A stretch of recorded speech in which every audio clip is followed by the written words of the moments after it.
Today is May 29th, 2022. My name is Dr. Autumn Cavanis, and I'm interviewing Mr. Nathaniel Nat Bradford for the Commemoration and Contextualization Initiative. We're on the University of Texas at Austin campus in the Moody College of Communication studio. Thank you, Mr. Bradford, for agreeing to this interview. You're quite welcome. This interview is being recorded, and the unedited copy will be housed here on the campus of University of Texas. Please know that if there is anything you do not wish to discuss, I will absolutely honor your wishes. If there are topics you do wish to discuss and I haven't asked you about them, please do bring it up. Lastly, if we need to take a break to use to get a drink of water or another reason, just let us know. Okay. You ready, Mr. Bradford? I'm ready. Let's start with growing up in Austin, Texas. What were race relations like in your community and here in Austin when you were in school throughout your career trajectory? Race relations, the tone was set by the city council, and I'm not exactly certain of what year it was, the 20s, maybe 30s, when black folks were forced and encouraged to move east of East Avenue, which is now I-35. So I grew up in a black neighborhood which was called Black Land, not because of the black people, but because of the black dirt itself. That's why it was called Black Land. I went to obviously segregated schools, but interestingly enough, white folks could live anywhere in Austin, even though we were funneled over to the east side. There were white neighbors in our neighborhood. Why they chose to live there is nobody's knows but them. But I attended L.L. Campbell Elementary School, which was, of course, segregated, Keeling Junior High School, 19th Street Baptist Church. I grew up on Concho and 20th Street. And I knew all my neighbors. All my neighbors knew me. So that was kind of the way Austin was in the early 50s and late 40s. Can you let us know what schools did you attend growing up here in Austin? Well, I grew up, I attended L.L. Campbell Elementary School, which at the time was on 16th Street, has now been moved to Manor Road, I think, but it's the same school. It's part of Austin Independent School District. And that was the first grade through the sixth grade. Miss Dixon was my first grade teacher. Miss Poole was my second grade teacher. Miss Harris was my third grade teacher. And Miss Lawson, whose husband had an ice cream parlor, was my fourth grade teacher. And she was very artistic. She always had us drawing or etching something, and she would use money or borrow money from her husband to supply us with materials to do artistic drawings. You know, we did aluminum platters and whatever, and etched them and sketched them with acid and stuff. Miss Lawson she was an awesome lady. How about junior high? In junior high, I went to Keeling. It was the 7th through the 9th grade. When I first went to Keeling, it was 7th through the 8th grade, and for some odd reason, I'm not sure what the thinking was by the educators, but we had to stay at Keeling an additional year and not go to high school until our 10th grade, but we stayed at Keeling through the 9th grade, and Mr. Calhoun was the principal. Miss Holmes L. Davis was our classroom teacher. Mr. Sad Jackson was the physical education teacher. I'm trying to think of all those teachers back then. Mr. Lynch was a social studies teacher who always taught us that maps that lie flat lie. That was something so when you see a map and you know how skewed Alaska is, that was his point, that maps that lie flat lie. So, so I had, in addition to Mr. Lynch, Miss Creighton, who taught social studies.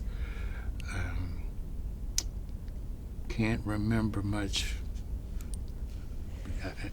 That, you know, we had intramurals, and you know, each class would play other classes in athletic activities to see who could be champion of the school, and I think we always did. We were 7-1 and 8-1 and 9-1, and I think we won basketball every year. I think, because it was a long time ago. Somebody might correct me, but that was middle school as I remember it. Wonderful. How about high school? High school was interesting. It was, we had a good time in high school. You know, we had tremendous teachers,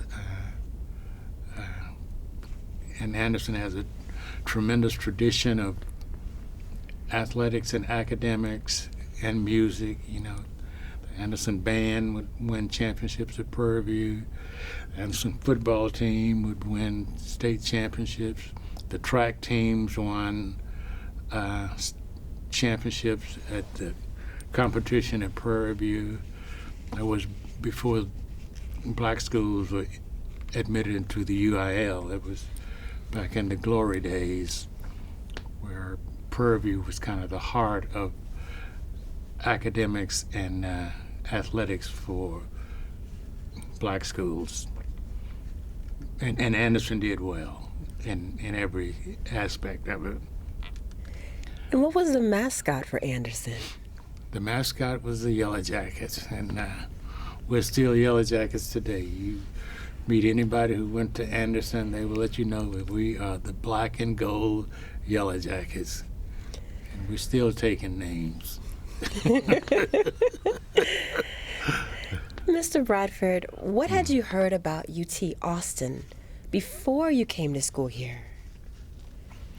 Well, I knew quite a lot about UT growing up in Austin because we used to spend a lot of time during the summers, you know, where the Ex-Students Association building is located now.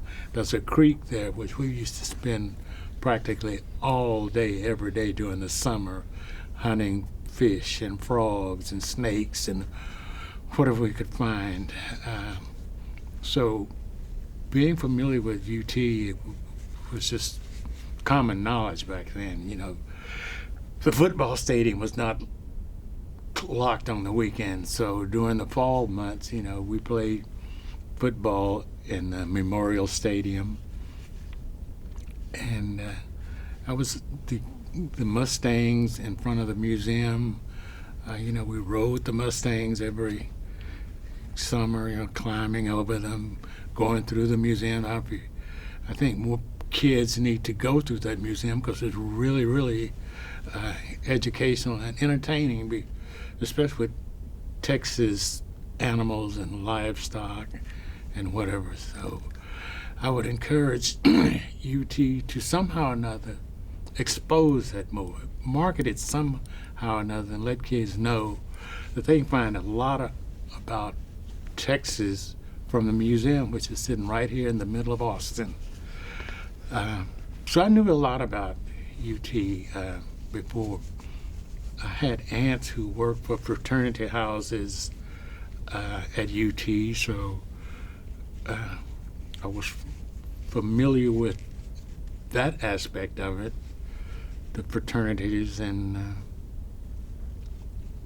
didn't know much about academics at that time, but you know, I knew it was heralded as a good school, so that was pretty much it. But yeah, I spent a lot of time on the campus running around doing whatever 11, 12-year-old boys do. If I could, just real quick, Mr. Bradford, the napkin in your hand, it's making a little noise on the mic. Sorry about that. All right. That's okay. It's just that whenever I've had the occasion to speak, I've always had something in my hand, and my wife always tells me, take those things out of your hands, because it's distracting when you're playing with a piece of paper and you're supposed to be doing something else. Thank you, Liana. Sorry Thank you, about Mr. Bradford. We're good. So continuing, what was UT Austin's reputation in the Black community when you were growing up?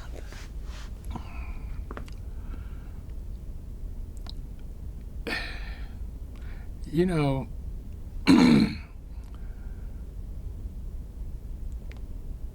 I know what my concept of UT was. UT to me was sort of a financial system center when I was growing up. I think every black boy in Austin during the football season came to UT football stadiums to sell Cokes to make money. We all did. And so if you're going to have any money in junior high school or high school, you probably got it on Saturdays at UT's Memorial Stadium.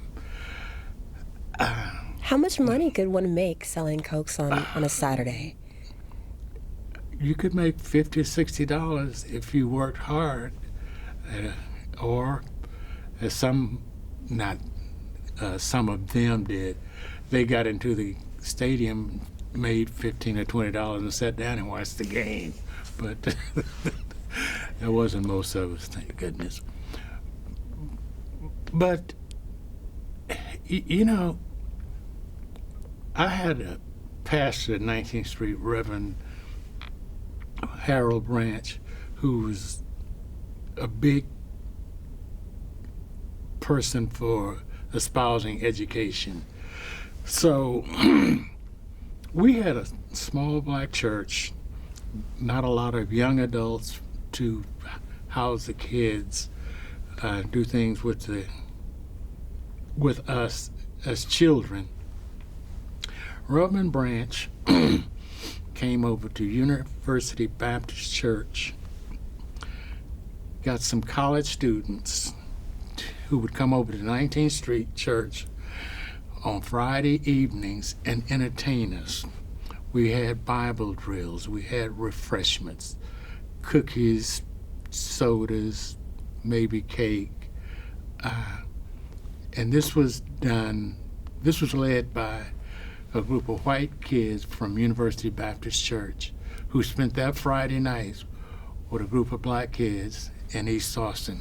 I remember that, and I always. So my concept of UT was pretty positive because of those folks. I won't get into that because I'm not a singer, but, you know, learning the books of the Bible was from a song that these young folks had put together. So I could still recite the New Testament of the King James Bible today, but I have to sing it, so we won't bore you with that.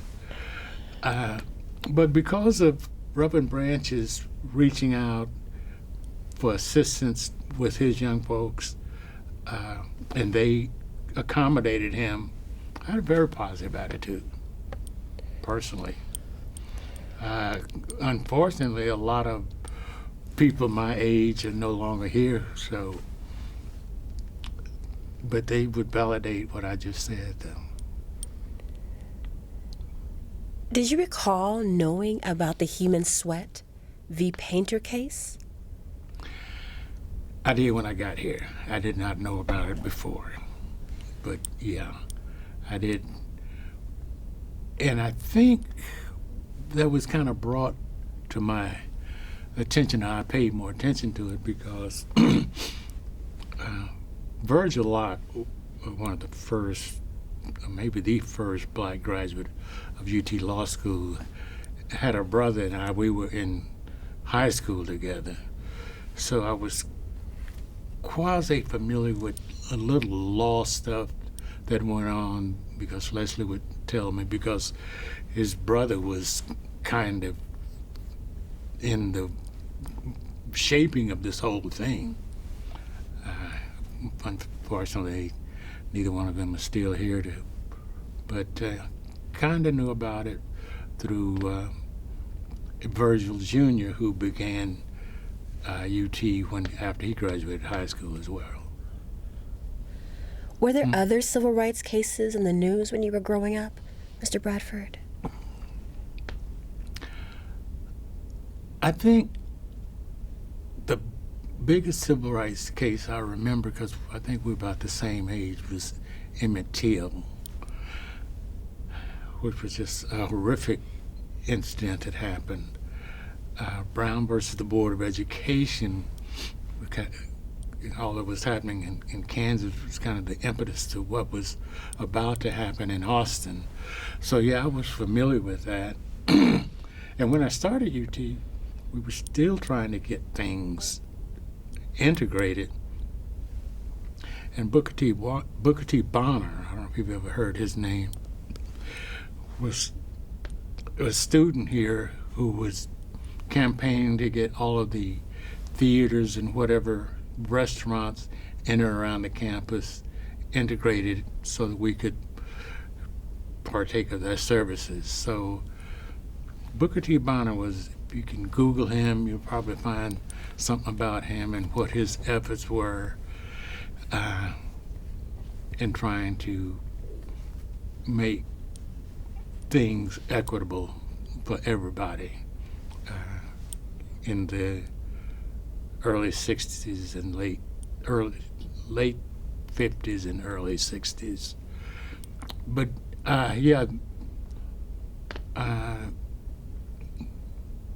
Heman Sweat, Emmett Till, and the Brown cases, I was somewhat familiar with them, not in depth. If you had asked me a test on something, no, I don't know that, but I was aware of it, you know. Were your family members saying anything about those cases during that era? I don't remember anybody talking about them. I really don't. But I'm sure adults must have, but I don't remember being privy to that conversation. Your senior year, L.C. Anderson. Mm-hmm. What made you decide to apply to UT Austin? I'm not exactly sure, but we were asked to come over and take entrance exams to UT. This was before the SAT and all that stuff. UT, I guess colleges had their own entrance exams, and so I, along with a few students, came over and we took the test to see if we qualified, and we did. I didn't have any money, so I went to the Army first, but that was that. What term did you use for your race when you were applying to UT? I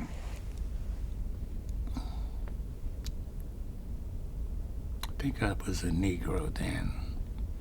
I became black later, but I think I was Negro when I applied here.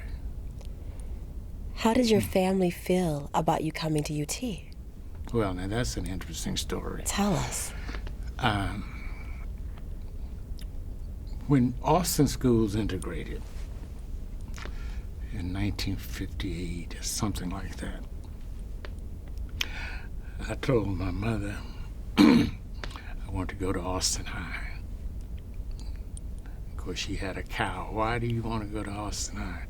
Isn't Anderson good enough for you? So that ended that wanting to go to Austin High. So I went to Anderson. And I don't regret a minute of that. That's the wisdom of old folks, I guess, steering you in the right direction. So didn't have any money to go to college, so I joined the Army.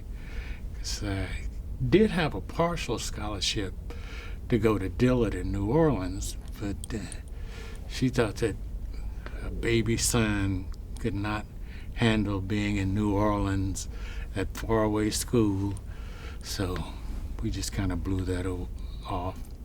Because it was Dillard and Hampton popped into the picture somehow or another, but anyway, neither of those things were going to work, so I joined the Army. So I was in the Army for 3 years. I was stationed in Southern California, and got out of the Army and came back home. And she said, well, now, what are you going to do now that you're out of the Army? I said, well, I'm going to Prairie View. This is the woman that didn't want me to go to Austin High, right? I said, well, what's wrong with UT? It's right here in Austin. I said, you change your mind on me?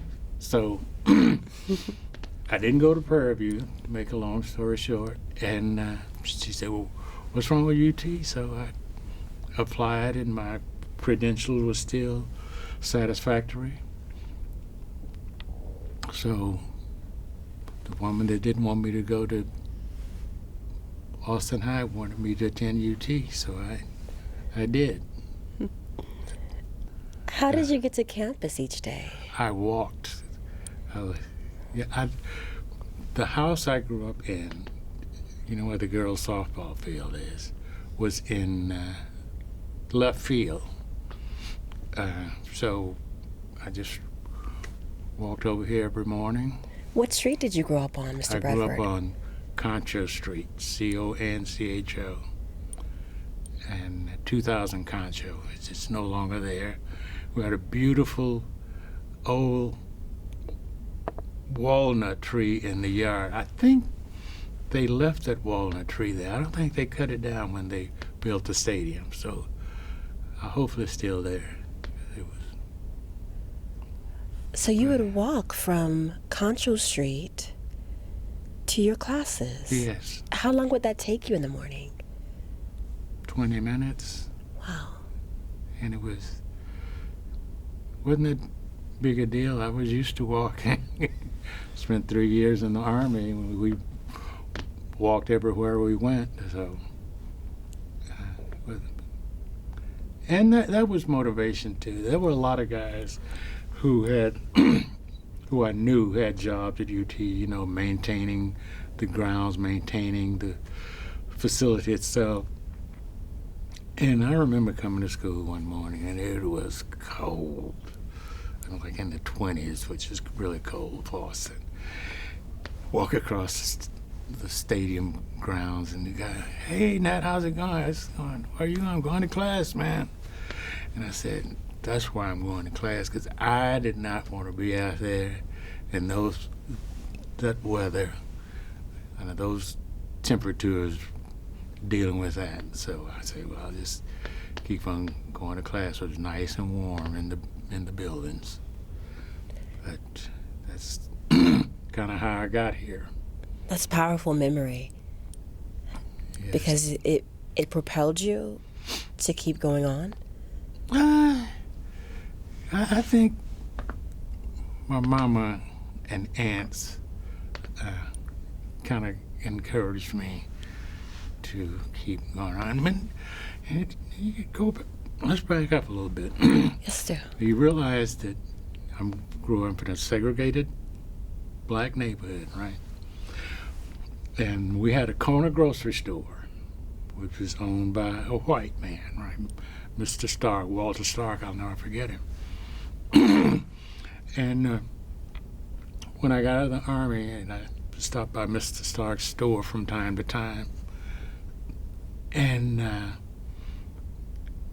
on my first or second day of class, I don't think it was the first day, but I went by this store, school had started, and Mr. Stark said, well, Nat, what are you doing? I said, well, I'm going to class. He said, class? Yeah, well, I'm going to the university. And, you know, this white guy just beamed. It was like I was one of his. And essentially, you know, all the kids and the black kids in the neighborhood were kind of his, and that he had seen us all grow up.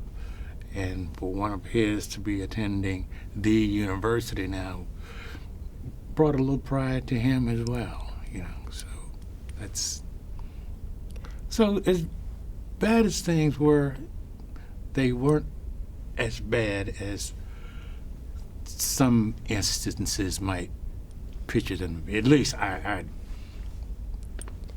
was oblivious to all of that, I guess. What corner was that store on? Do you remember the intersection? I do.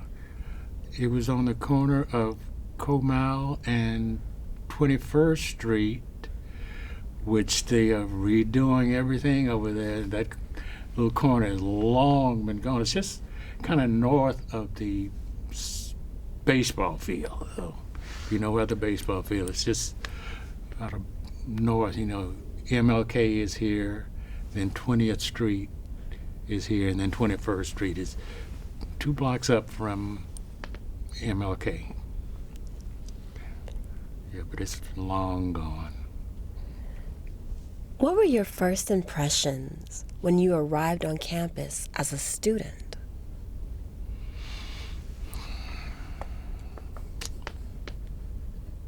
I had to go downtown that first day for something. So I didn't walk to campus. I rode the bus from downtown. And when I got off the bus right there in front of the Union, I met a girl, and I can't remember her name, but she had gone to Anderson. She said, well, hey, come in, let me show you the ropes and introduce you to some folks. So she took me into the student union. There were a few people in there playing cards about 11 or 12 o'clock in the morning, about 10 or 11 o'clock. I say, oh, okay, so this is where you hang out when you're not in class. What card game were they probably playing? Bid whist on the 3rd floor. And I have a good friend, I wish he was still with us. It cost him his time at UT. He should have been studying. He was playing bid whist on the 3rd floor. But He was the bid whist champion. He thought he was. Uh-oh. Are you the bid whist champion? Well, let's see. Yeah. I've won a few games. Yeah. What were your expectations of how things would be when you arrived on campus as a student? You know, I had no expectations of anybody but me. And I knew what I was going to do. And I remember this, and I probably should forget it, but I don't forget it. And I remember the first class I had on campus was an English class. Right over here, and can't remember the name of the building right now. Benedict Hall was a math building, right? But it's across on the opposite side, right? Anyway, I went in, I sat on the first row. Said, I'm going to get everything this guy, woman has to teach me. And when I sat down, there was a white guy sitting there, and he got up and went and sat in the back of the classroom.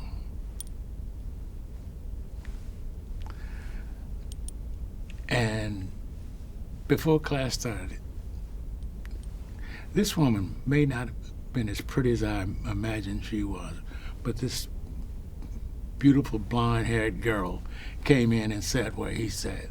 And so I looked back and said, thank you. So I get her instead of you. But that was the first class, and it was, I said, oh, okay, that's what it's going to be like. Didn't really trouble me. I was a pretty good English student. I minored in English, and I paid attention. I was a pretty good English student. So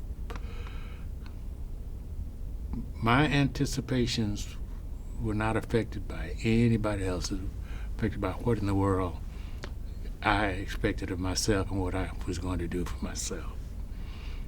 Did have struggle with German, but I got through that somehow or another. So, How does your actual experiences compare or differ from your expectations? my experiences didn't deter my expectations or hopes or anything. I found some good relationships. I have Lou. I can't even remember Lou's last name right now, but Lou became a surgeon. He's a white guy, brain surgeon, and I have another good friend, Gary Mounts, who taught at what's the college in Edinburgh, Texas, whatever. We still communicate. This has been almost 60 years later, and he texts me and emails me, want my opinion on everything, and he updates me on a lot of stuff too. And one of my good friends, and I don't know, I guess over the years, but he got me the job in Houston that enabled me to meet my wife to be at the time. So I don't have any real bad memories at UT. I mean, the people I met, I guess the people that didn't like me avoided me, and I didn't know they didn't like me, so I avoided them. You know, it was kind of mutual avoidance, I guess. But the people I did meet, you know, were very encouraging. I remember Dr. Kowalik, who was a math instructor at the time, which I majored in math, and I just knew that guy was on my side. He helped me with all that I needed help with. And I think he became head of the Department of Texas A&I. I don't know if it's still Texas A&I, but I think he left UT and became the head of the Department of Texas A&I. In Kingsville? In Kingsville. And I think I'm pronouncing his name. I'm pronouncing his name correctly. I don't know how to spell it, but it was Kowalik. Kowalik. What do you think your professors' expectations of you were?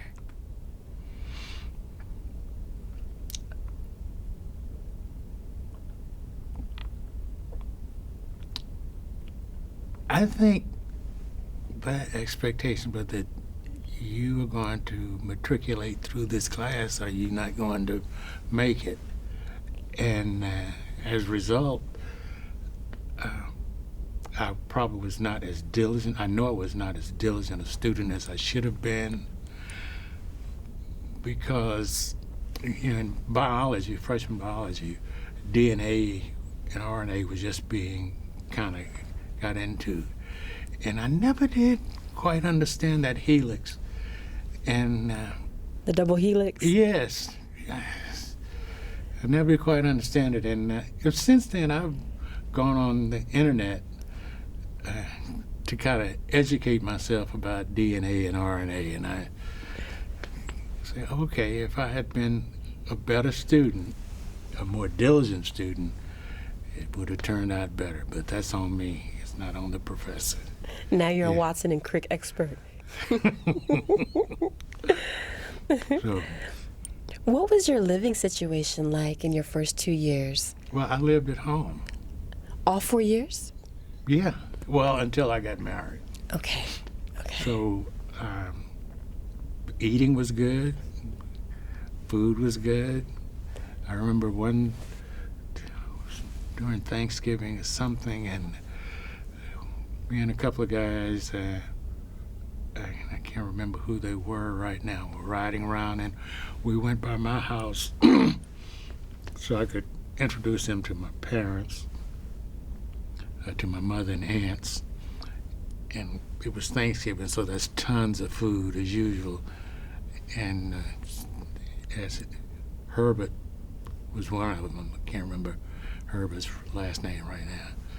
But my aunt said, well, Herbert, what's the latest dance? And at that time, the monkey was the hot thing. And she had Herbert to do the monkey before she gave him a dinner. But it was all in fun. It wasn't a requirement. It was just, she was just messing with him.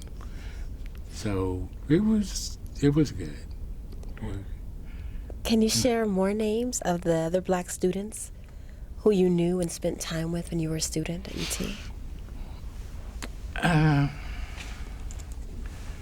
Yeah. Walker Hunt, he was in graduate school, but he was from Austin.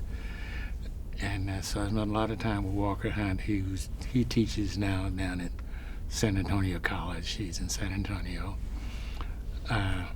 He had gone to Morehouse and didn't like Morehouse, so he came back to UT as an undergraduate and finished his graduate degrees in math here as well. Robert Reed and Joe Reed were brothers, and Joe and I were good friends. Rob was a year or so younger than me, and so we spent a lot of time, Joe and I spent a lot of time together studying, working and studying. It might not have been what we should have been, because he was always going to watch the Outer Limits before he got into work. Outer Limits didn't come on till 11 o'clock at night, so he couldn't study until that went on. What's the Outer Limits? It was a TV show. It's sort of like the Twilight Zone. You're familiar with the Twilight Zone. So the Outer Limits, you can Google the Outer Limits and find it. It's just science fiction kind of stuff. Okay. Wow. Friends. I had a schoolmate, Larry Abrams, he was majoring in English. And Larry's one of the smartest guys I ever knew.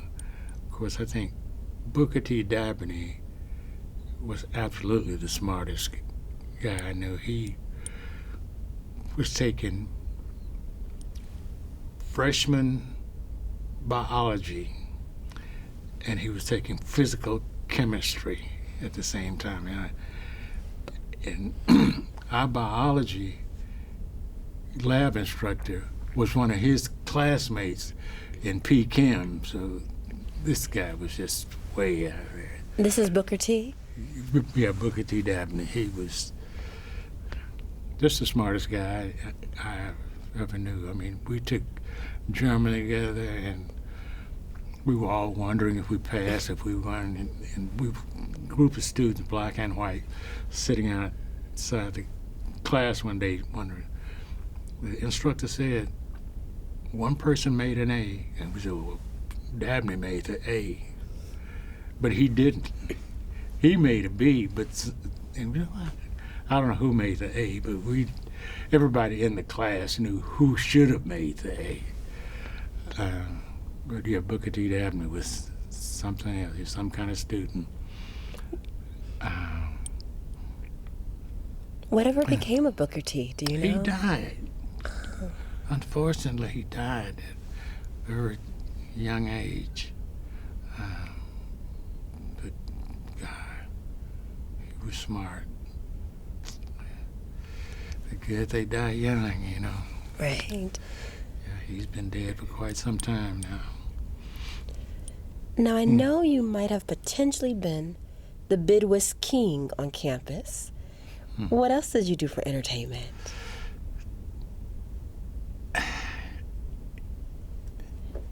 You know, I can't remember. I'm a big Longhorn fan, and whatever they're doing, teeing up. So during the football season, you know, we went to all the games. During the basketball season, you go to basketball games.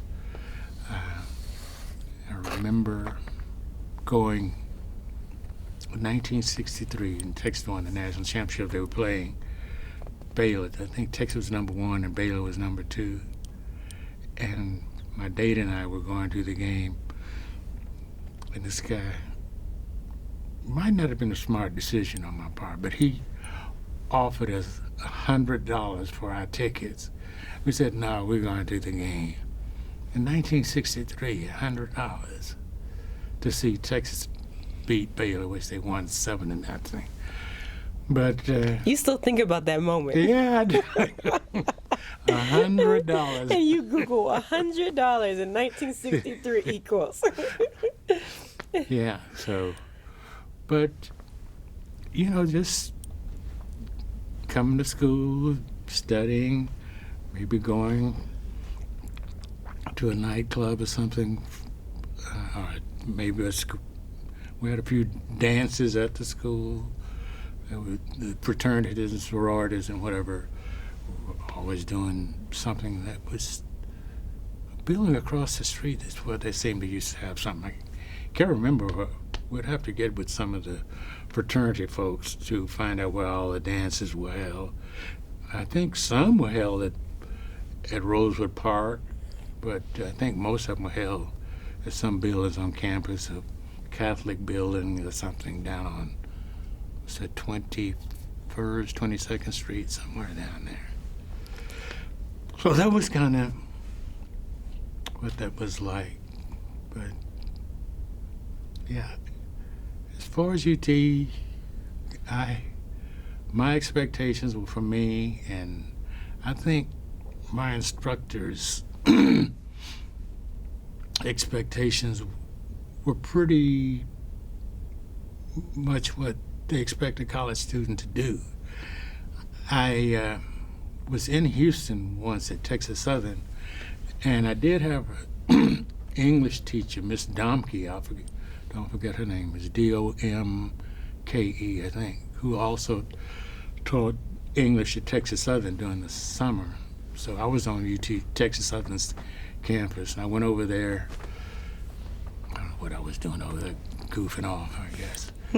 But Miss Domke was on campus, and she saw me, and she was having a meeting with the president, so she invited me up to meet the president of Texas Southern at the time. I don't remember his name. I just remember her name. So those are the kind of things, you know, between running around in Austin and going to Houston as often as you could, and studying not as often not as much, but some. But I think the teachers expected things, and I think white students expected things too. I mean, I think they thought that we were able to handle it, and we were. I think most of us that came here, we might have changed majors, but we graduated. I know I came as a pre-med major and wound up majoring in math. How did that happen? Math major, English minor.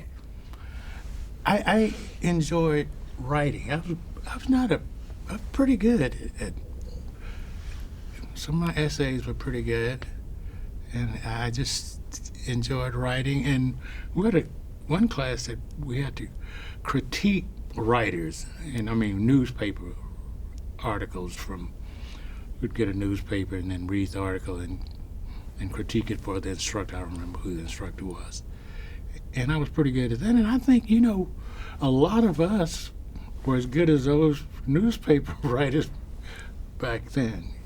But we were trying too, because it was a class and we needed to find any shortcomings that this writer might have had. So I just kind of enjoyed critiquing it. And I've done some papers for my wife since when she's taken some classes here as well. And they've been pretty good. So. What made you decide to change from being pre-med to mathematics? I think it was a biology class. I think it was a biology. Yeah. I remember one biology class we took. It was the second semester, and I was just diligent. And this guy, he would write notes with one hand, and he would erase with the other. I mean, he was just giving you all kinds of information. I couldn't keep up with him, but I was just writing as fast as I could. And this one guy sitting beside me said, "Man, can I see your notes?" I said, "Yeah, you know." So I gave him my notes, and after I had studied them, and he took them and he studied it, and then we had the exam. And this is a guy that couldn't see the board. I could see it, but this guy was going crazy. And he made a B with my notes. I made a C with my notes. So that was some of the crazy stuff that happened. You mentioned earlier that you're a huge fan of UT Longhorn sports. Yes. When you were a student, what was that like in terms of seating arrangements? Oh, the seating arrangement was always the same. I mean, when you drew tickets for the game, you sat in the student section. There were no special seats for black students or white students. So it was integrated? Yeah. The only thing that wasn't integrated was the football team and the band. And trying to think of the young man's name who was the first member of the Longhorn Band. He was from Fort Worth, Texas. God. I'll have to get his name and send it to you because that's important to me. And he was on campus the same time you were? Yeah. Please do. And Melvin Scott was also in the band, and he was not in the marching band. This young man, I cannot remember his name. I'll have to text get that to you somehow or another, because I think he should be remembered forever because he was the first member of the Longhorn Band. Please do. Thank you. Yeah, Mr. we talk about the first football players and the first this, but UT's pretty proud of his band, so I think he needs the same accolades and recognition as everybody else. Agreed. Mr. Bradford, what was your relationship with the wider black community in Austin while you were here at UT? It was good. You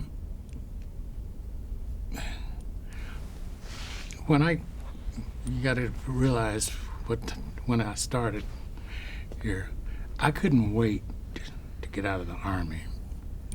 That was when all the freedom rides and were going on in the South, and I was stationed in California, and I just wanted to get to Texas so I could get on a bus and do a freedom ride, which I never did.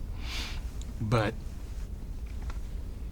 Volma Overton was president of Austin NAACP. I don't know if you heard his name or not, but they've since named the school after him. Southern Christian Leadership Conference, they had a chapter here. I wasn't really involved with it. I stuck more with the NAACP because of Volma Overton's leadership, who filed a lawsuit to get his kids into Austin public schools. They segregated, I don't know what, well, it was segregated, you know. That stuff is mind-boggling now. Segregation is absolutely mind-boggling. But that's the way it was.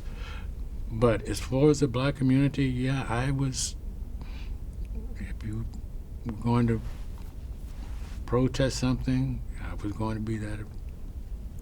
We had a sympathy march in 1963 from Roosevelt Park to the county courthouse. It was August the 27th, the same day Dr. King had his speech in Washington. those of us who couldn't go to Washington had a march here in Austin from Rosewood to the courthouse. And of course that was heckling and whatever, as you can imagine. People waving Confederate flags, people wearing, even a few people had hoods on. It was just right there in front of the Capitol, because our trip was up 11th Street from Rosewood across up to, what is that, Guadalupe, the courthouse is on, and then marched there right down there to the park. So I was going to be as concerned, and I was invited to some Democratic conventions that were held in Texas. I went to one that was in Corpus Christi with Booker T. Bonner, who's also deceased now. So whatever's going on, I think most of us want to be a part of it and put our 2 cents in and do whatever. Stokely Carmichael came here one spring, and they had my wife, I don't remember which group did it, but they gave her money to cook greens and whatever. And when he got here, something happened to his itinerary or whatever, so he couldn't come by. But we had all these greens we had to get rid of. What were the spaces that you felt most welcomed here on UT's campus? Well, obviously, the student union, obviously, because there was some kind of debate then every day between the student union and what's that library, Harry Ransom Center? Right there, every day was some discussion, not violent, but just people espousing their views on what was going on. I never felt uncomfortable on UT's campus except one time, and I had this yellow shirt.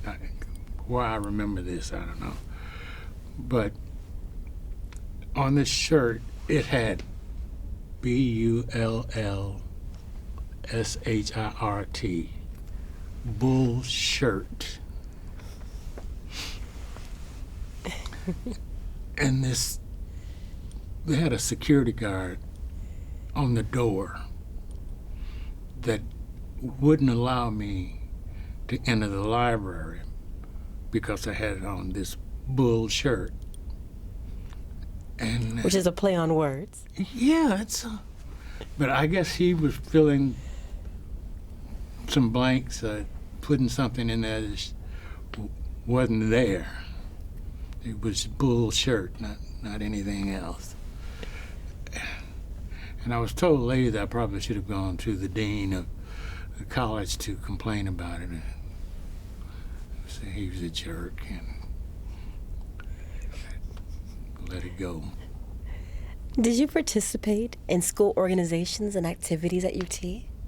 No, I don't think there was much for us to participate in. And there were a few guys said they wanted to go out for the football team, but this was taboo at the time, and they never did. I think some of them probably could have made it. They were big enough. But James Means was the first scholar athlete at UT. He ran track.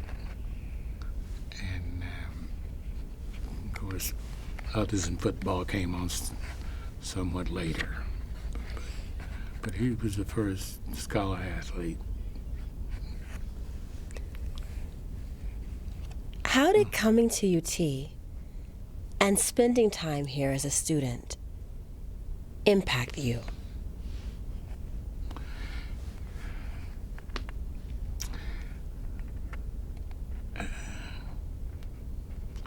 I'm going to answer that. I'm qualified by Please do. how I think my wife would interpret that. What is your wife's name? Viola. I think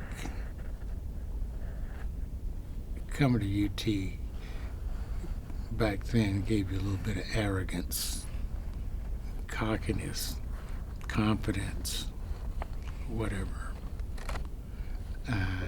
Because I remember it was cool, you know, in earlier years when you go to parties and people say, oh, I go to Fisk, I go to Tuskegee or whatever, it was really became cool to say, I go to UT in the late 50s and early 60s. And because you did, and because of who came. I mean, if you look at, I'm one of the few people who probably came to UT who wasn't a valedictorian, a salutatorian, or whatever. I mean, most of the black kids that came had some credentials in their pocket. I mean, they knew there was hot stuff on that campus. Why not be hot stuff here? And of course, you know, it's a different animal than many high schools, but a lot of them did what they could do, and they were proud of their accomplishments in high school and here. But yeah, I think they had a little swagger. A little swagger. Yeah. A whole lot of swagger. A hell of a lot of swagger, yeah. That being said, were you going to say something else, No. Mr. Bradford? That being said, from your invaluable perspective, in what ways have things changed for black students at UT today? God. I don't get invited over here as often as I used to, but I've come over a few times. I haven't been over here in about a year or so. I had to come over and they asked me to do a little talk. And, you know, whenever you open something, you know, at UT then, I use the opening lines from The Tale of Two Cities. Say, these are the best of times, these are the worst of times. And they were. Things were bad. I think COVID had broken out. You had a president that was off his rocker. So but now I look at UT, these are absolutely the best of times, because wherever you look, there's an opportunity that you can attack to improve the world we live in. We are a mess. We were a mess 60 years ago, but we didn't know it. Today we're a mess and we know it. It's incredible, you know, how this country keeps fighting against itself, and we come up with common sense stuff, and it doesn't make sense to you.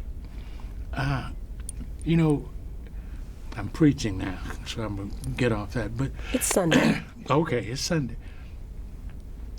When we look at Nelson Mandela, you know, and his favorite poem is Invictus. And he said, I'm the master of my fate. I'm the captain of my soul.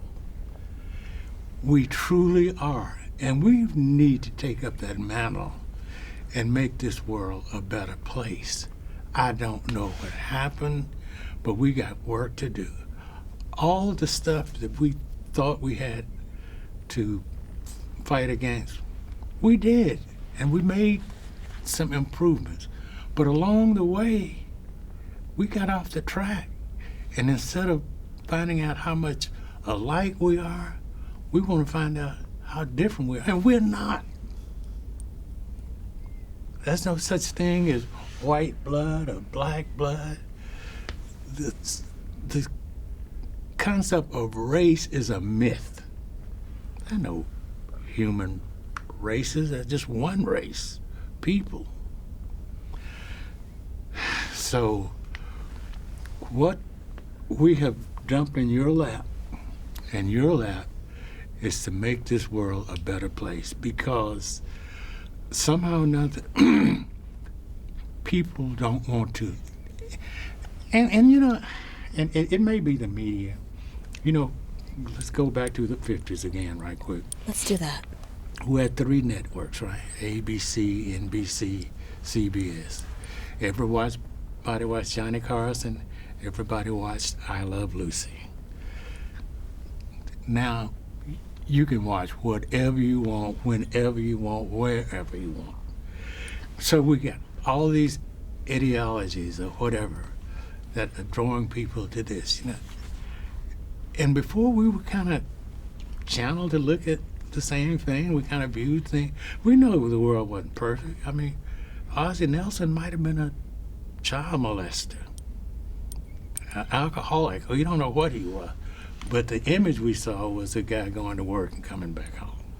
But, you know, that weren't perfect people then, as they are not perfect people now. But we need to somehow or another start talking to one another again. Please. So, yeah, you have a challenge. We were trying to go to school. You're trying to save the world. You know, when we were coming out of high school, I was competing with guys from Dallas, Waco, Houston, and San Antonio.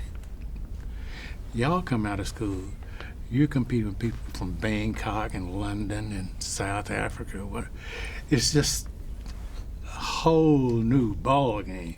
I mean, what I was good at would not be good enough today. So you have to be 10 times better than me to compete. You know, we were competing domestically. You're competing globally. So what do students have to do today? You got to be the best you that you can be, and not give up hope on the world. So I don't know. Mr. Bradford, what year did you graduate from UT? 1968. 1968. Do you remember graduation day in 1968? I do, and I didn't participate. May I ask why? Crazy. I have no idea. I bought a yearbook that year. My picture's not in it. And I think I was encompassed with getting a job and going to work or something, but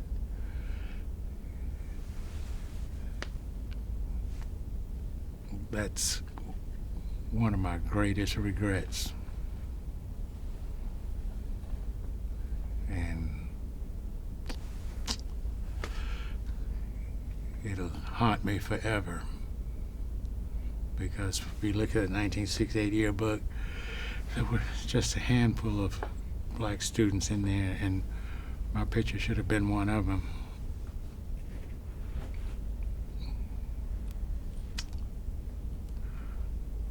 So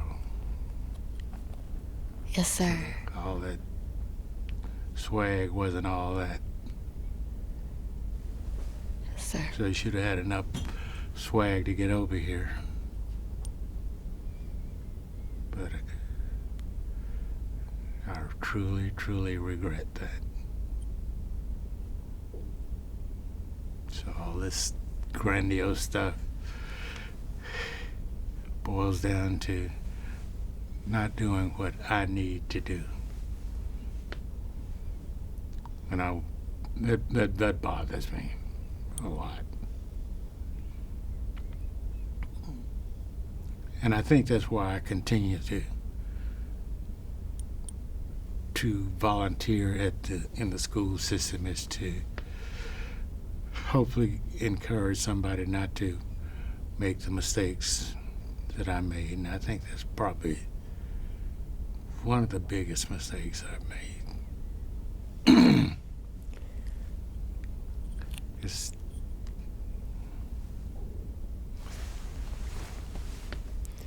yeah, I do, and I don't.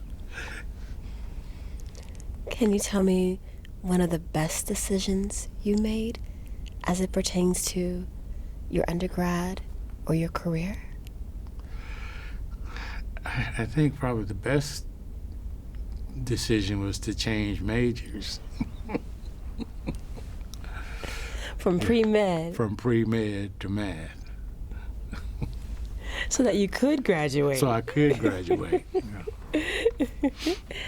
Are there any stories that I have not asked you about, or anything else that you would love to share about being a student here at UT or your time growing up in Austin?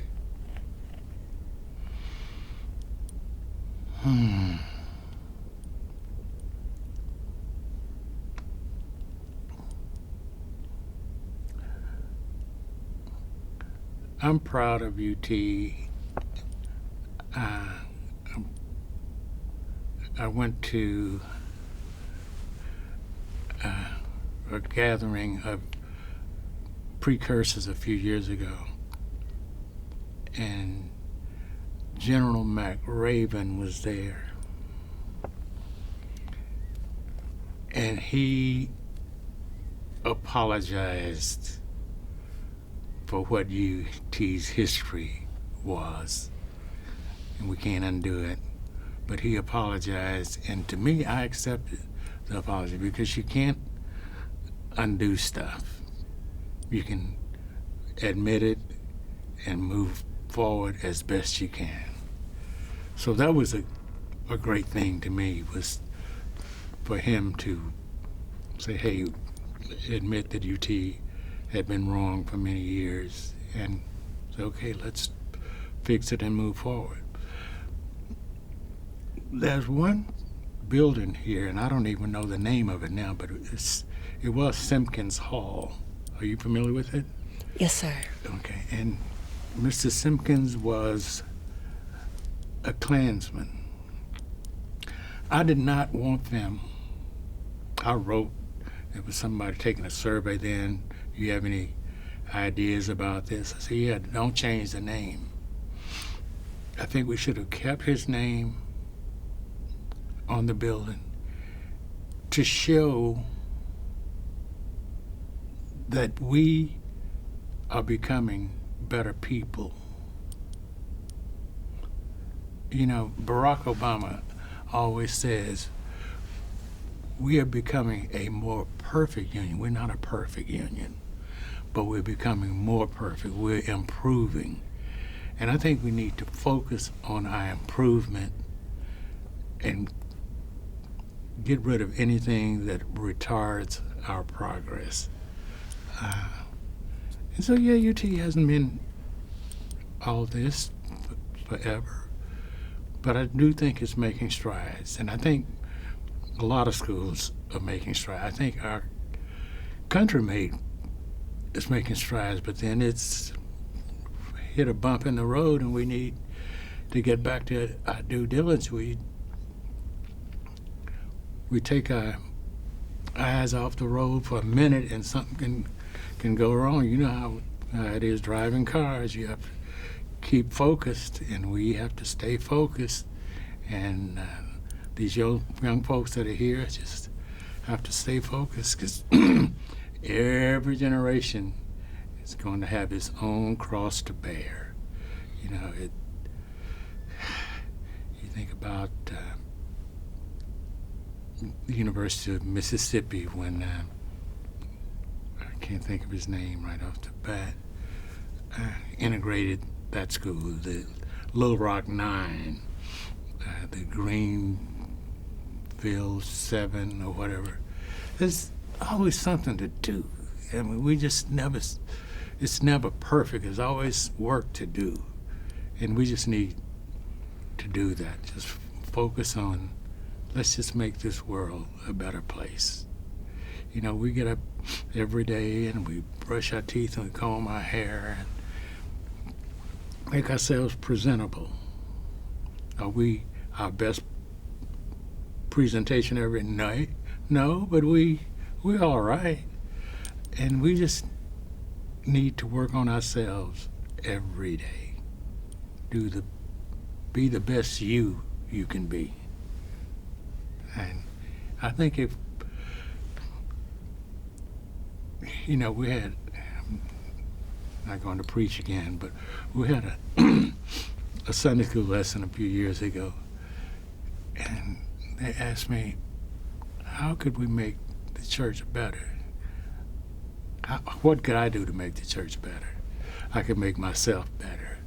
I stopped lying and cheating and stealing and doing whatever our sins are. If we just lessen the stuff that we do, that we have control of, we'll be better. And acknowledge you for who you are.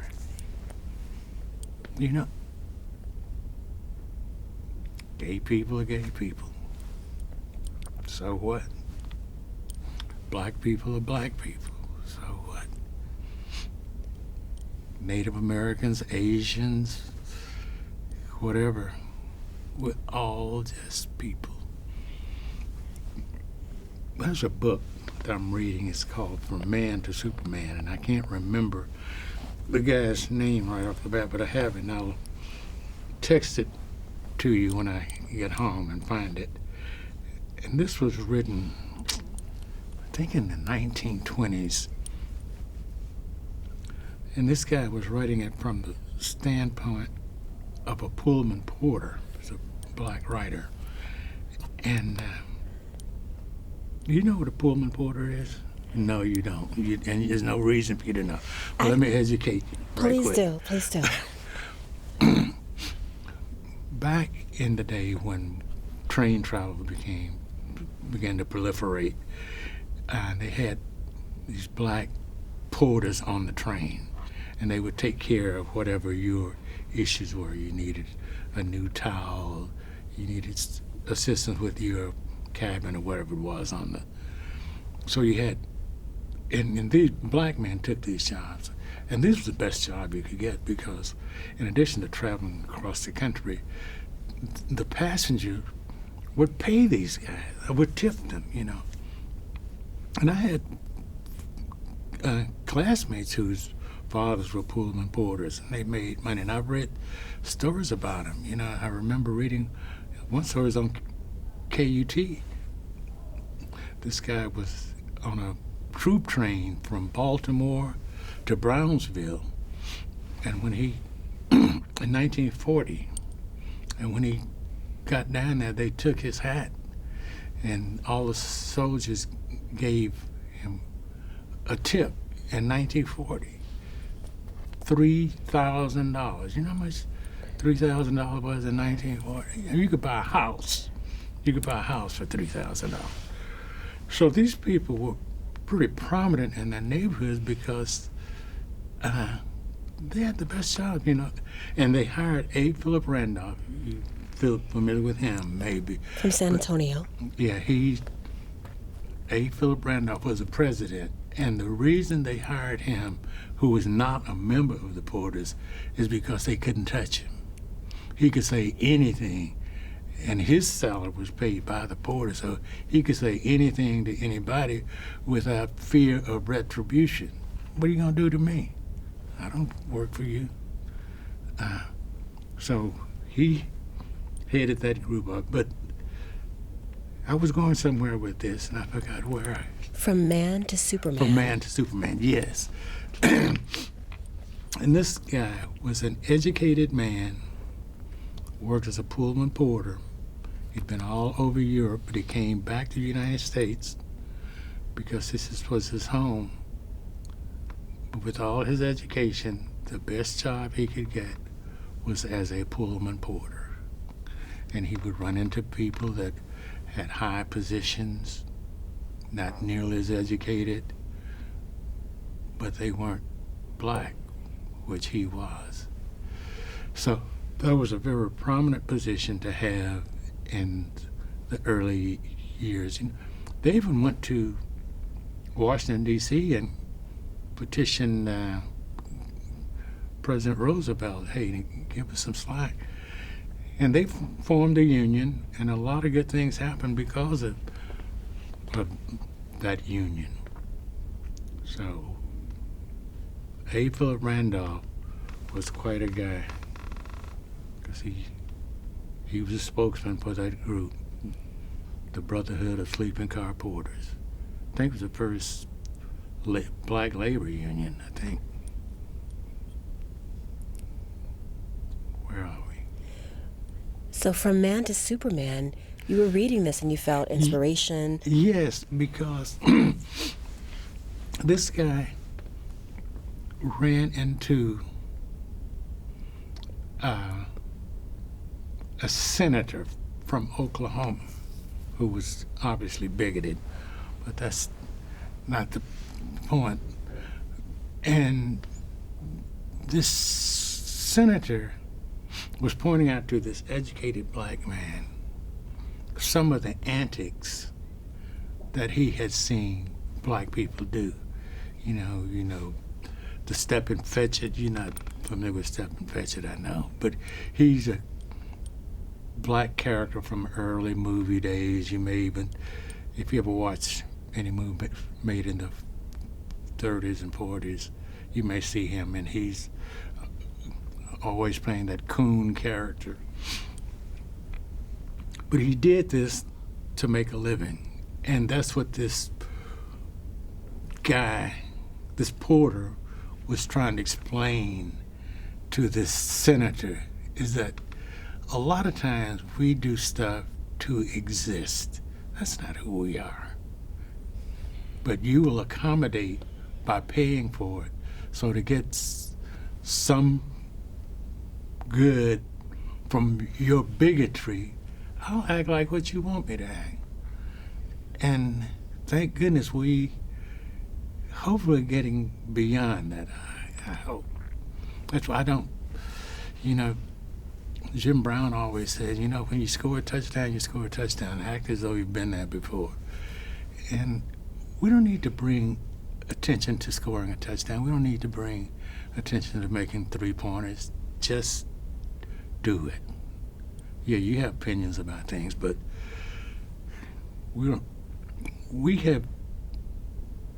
that has been the minstrel shows that have gone on for years where people doing things in blackface has been the result of what they thought we were or what we thought we should be. That's not who we are. I started reading a story about this, and I need to go back because I forgot where. But it was written by a French author, and he was writing about these black women warriors in Africa. And these women were taking names, and they did stuff. And I can't even tell you how to Google that, but they were warriors, and they took care of that tribe and their families. The women did. And that's who we are. We are people that have fought, struggled, and will continue to fight and struggle. It's just tragic that we are in a point where we sometimes still do things that we think placates or satisfies somebody's imagination of us. We're going to get through that one of these days. So that's what this story was about, was this guy trying to explain to this white guy why black men would sometimes be a buffoon in front of you. It's not because he's a buffoon, he's trying to feed his family. If that makes you happy, then I'll do that. I mean, I saw a guy, he called himself a shinologist. He was a shoe shine guy in the Dallas airport. And this guy could shine shoes. But he wasn't just shining shoes. He was a performer. He shined the shoes, he popped the rag, he did a step. And I sat there, I got my shoes shined, I was looking at these guys as they would leave, and they were throwing $5, $10, $15 on this guy. Like, yeah, hey, why not? He made a good living shining shoes, but entertaining as well. So that's the story about From Man to Superman. And I will get that book and author to you. I would appreciate that. So we're continuing May 29th, 2022, connecting with Mr. Nathaniel Nat Bradford. Any additional stories, anything else you would like to share as we wrap up our interview? Yeah, as I said before, Yes, sir. the most regrettable thing that I did was not attending my graduation, and that'll haunt me the rest of my life, because it was a significant accomplishment when it happened. I mean, it's becoming commonplace now, thank goodness, that young black folks can come to UT and get a degree, and it's not a big deal. And hopefully that's the way it should be. But I fell short of my duties that day, way short, and I regret it over and over and over. And I apologize for having done it. I hope y'all can accept my apology for not having done what I should have done, because that was the purpose for coming here, was to graduate. If you come here to graduate, then participate in graduation.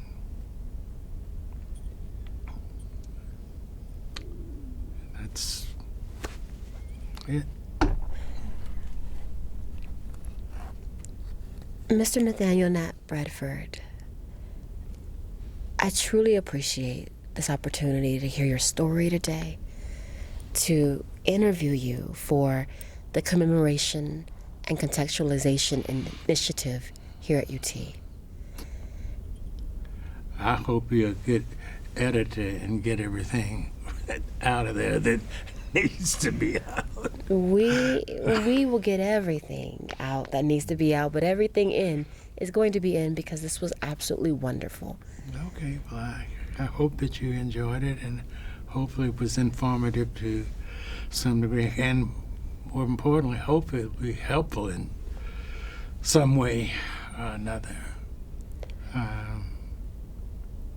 Yeah, I enjoyed my time at UT.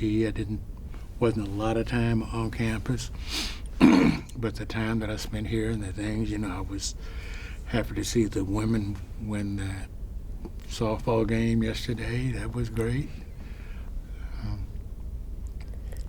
So I am through and through a Longhorn. I have no ill will. I can't even think of any really bad things that happened to me, except I couldn't get in the library that day, and that was idiocy on his part. And so that's about it. And I enjoyed talking to you. I enjoyed both of you. Thank you. And I just want to add, you were a 1968 graduate. Yes, ma'am. And although you may not have attended your graduation, for all of us who followed you, you paved the way for us to finish our degrees, for us to have application into this university. We literally have stood on your shoulders, and I just want to say thank you. Well, you're more than welcome, and if ever in the future I can be of service in any fashion, whatever, however small it might be, give me a call. Absolutely. Thank you, Mr. Nathaniel Nat Bradford.